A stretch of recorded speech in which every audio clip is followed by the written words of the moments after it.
Hello, Amy here. Okay, so we're going to start doing our Technique 101s, and that is just to run through the key exercise moves that are going to be coming up in the exercise sessions, which will be starting next week, so that when you start doing those sessions, you know what the moves are, you know the techniques, so you can hit the ground running and avoid injury. Key note, before you start doing any exercise, please make sure you're well enough to do so. Make sure you have adequate space without any hazards around you. Make sure if you have any injuries or any illnesses, pre-existing issues, that you get the okay from your doctor or physician or physiotherapist, whoever that relevant physician may be, before you start doing any exercise with us. Okay, so let's get going. So I've got a mat. You don't necessarily need a mat. I'm conscious that my shoes are very squeaky on this floor, so the mat's hopefully going to stifle that noise. But you don't need a mat. Okay, so let's just start with a squat, which is going to come up as a squat itself, but also the same principle for many other moves, which will be incorporated in some exercise going forward. So the very main principles of these apply for lots of different exercises, and that is protecting your knees and protecting your back. So with squat, I'm going to do it from the side so you can see. You just want to push your bum back. Imagine you're sitting on an imaginary chair. And this is going to ensure that our knees stay back here. So my knees are behind my toes. And I'm just going to drop down as low as I can before my bum starts to tuck under. Once I do that, I'm hyperextending my lumbar spine, which puts a lot of pressure on your lower vertebrae. So just go to that point that feels comfortable and then come up, pushing through your heels, squeezing your glutes as you come up. What you want to avoid doing is just dropping your knees down like this. You see my knees are pointing this way. That means my knees are over my toes and my knee joint is taking all of the weight of my body from my knee upwards. You want that weight to be distributed, your centre of gravity to be nicely in line so that your whole body takes that load rather than just your knee and joints. So pushing your bum back, evenly distribute your weight over your toes, just as low as you can before your bum starts to tilt under, your pelvis starts to tilt under, and come up, squeeze at the top. So let's do a couple of those to get used to that motion. I'll do it from the front as well. So your feet are slightly wider than hip width apart, and try to think about squeezing those glutes evenly. You'll often find that you have an imbalance, so your left side might be stronger than your right side, which is the case for me. So I have to consciously think about engaging my right glute as I come up. So squeeze your bum as you come up. So we've got a narrower squat, same principle. So your feet are going to be hip width apart now. Same thing, really concentrate on pushing your bum back so that your knees stay in line, your knees pointing in the direction of your toes. So make sure they're tracking forward. If you find that your knee, which is a common thing which might happen, your knees might start to buckle in. Just make sure you're pushing, think about your thighs, keep that sort of fist distance. So again, with a wider squat, just make sure that your knees are pointing in the direction of your toes. So if you're turning your feet out slightly, just make sure that your knees are tracking in that direction, they're not buckling inwards, because again, we want to protect your knee joints. So wide squat, so again, push that one back, sit in your imaginary seat. There you go. So a lateral lunge or a cassock squat, so you're coming out to the side, same thing. Just make sure that knee stays back. Push in, whoop, skip on that. Push back in to standing. Just go as low as feels comfortable for you. It's very important to keep your back nice and safe. Keeping your abs tight is going to protect your back. Okay, so that's that's squats. Lunges now. So it's completely up to you if you feel more comfortable and more balanced to step forward and go down into your lunge, or if you feel more comfortable to step back. You'll see that I feel more comfortable to step back. So what you do, take a big step back, take a bigger step than you think you'd need to. That is because when we then drop down, if I've stepped back far enough, my knee is protected and it's behind my toe. If I don't step back far enough, when I try and bend down, my knee's going to go over my toe. So take a nice big step back onto that tiptoe, toes pointing forwards. Nice balance. Don't forget to bend your back knee. Often you'll See people bending their front knee, again it's going over and that back knee is staying straight. As soon as you hinge that back knee, you're protecting that front knee as well. So now my left leg is the front leg, so my left glute is really going to engage. I'm going to push up through my heel, try not to scrunch your toes, push up, engage that glute. There we go. So that lunge is working your balance, but really working into that front glute. So other side. Squeeze that glute. If you engage your glutes and engage your abs, it helps with your balance. So if you're wobbling around, just think, am I engaging my glutes and my abs? So there's a lunge. Okay, so let's go down onto the floor. We're going to do a push-up. Excuse me now, I'm recovering from a wrist injury, so I haven't got the same strength as I usually have. But we're going to talk through a push-up and the form of a push-up. So there's various different modifications. So your 4 points of contact, your wrist under your shoulders, your knee under your hip.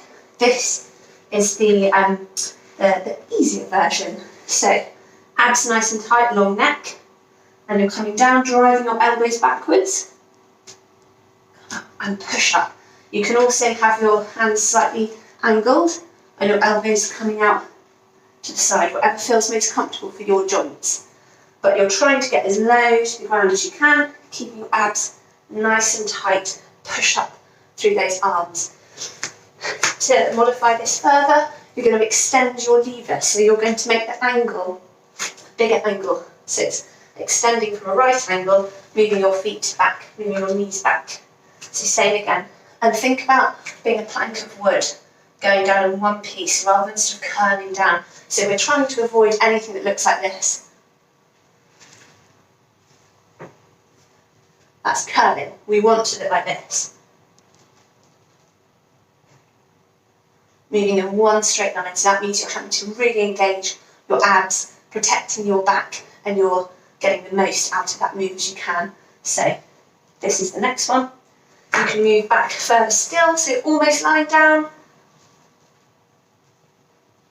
Just make sure your starting position, your wrists are under your shoulders, so try to avoid any of this. It's not a hinge like this. And then most advanced, let's see if I can do it. Onto your toes. So again, really important to stay in one line. So come down. Oh, you've got a hand release push up. So go down to the floor and then release your hands and then engage your core so that when you come up you're in one straight line as best you can. Or you can do that on your knees, so then push up onto your knees. That's the stage that I'm at the moment. So yeah, just look out for any injuries that you have that might prohibit things and then just use the modification. What you want to avoid doing with the push-up, which I'm a stickler for at boot camps, is going onto your toes before you're ready and doing a push-up that looks like this. That's just neck straight. If that's what's happening for you, don't push it too far. Just go onto your knees, and then when you've built up the strength there, then perhaps do one on your toes and work up. Okay, so that's push up. Now we're going to do a mountain climber. So again, protect your wrists. You have this stacked underneath your shoulders. It's all about keeping your centre of gravity central. So wrists under your shoulders. We're going to go into a plank position. So abs nice and tight. And a mountain climber, this is the slowed down version.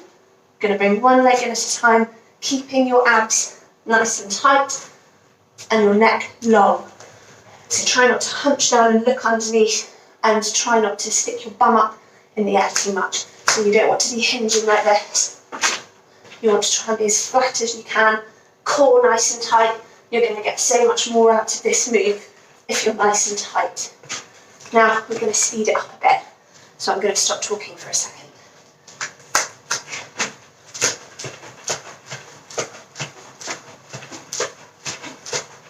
So that's what it looks like. So just slow it down a bit. If you're too hinged, It's going to feel a lot easier. It's going to work your arms a lot more. Now, I'm really working my core. So that's a mountain climber. Spider-Man, kind of similar principle, but rather than kicking our knees forward, we're going to bring them round to meet your elbow. So it looks like this. So into that plank, bring it round. Again, avoid hinging like this.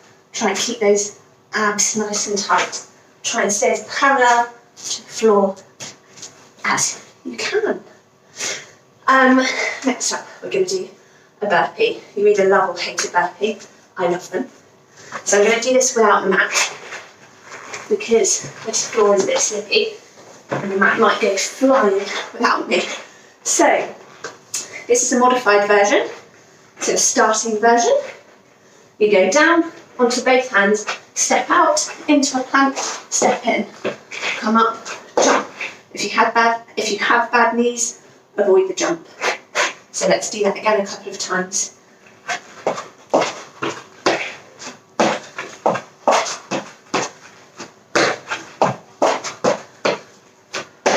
It's quite a fast move. The advanced version of that is jumping back rather than stepping out. So it looks like this.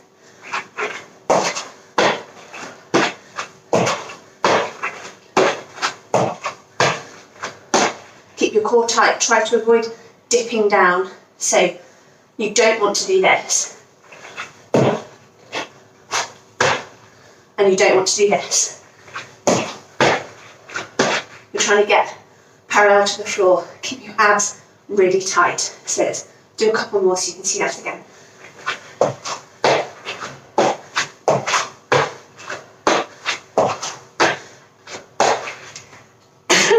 Excuse me.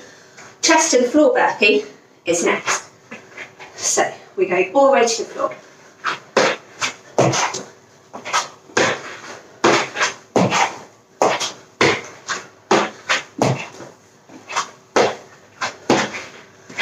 Kind of self-explanatory in the name, right?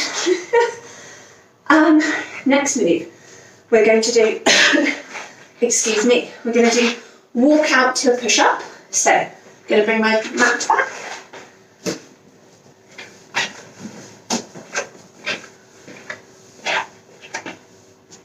So we're going to walk out, keeping your legs nice and straight for as long as you can. It's a hinge move, so hinge down. If you've got tight hamstrings, you might need to bend your knees a bit more. So hinge down, walk out into a plank. When you're in that plank position, you either do a push-up from there, move back to your seat, push-up from there, or drop to your knees. Then you do the push-up onto your toes, keeping your legs nice and straight. Walk back, stand up. Pretty nice, easy move. We're also going to do a hinge plank from that position. So let's walk out again. Keep your feet in line. Into that plank. Now I'm going to bring my right hand to my left ankle, pushing upwards. So really using my abs to come up. Back to that plank. Try not to dip down like this. Really protect your back. So keep your abs nice and tight as you do it. And that's your lot for today. Next, Technique 101 is going to be more concentrating on your abs and your core. So enjoy.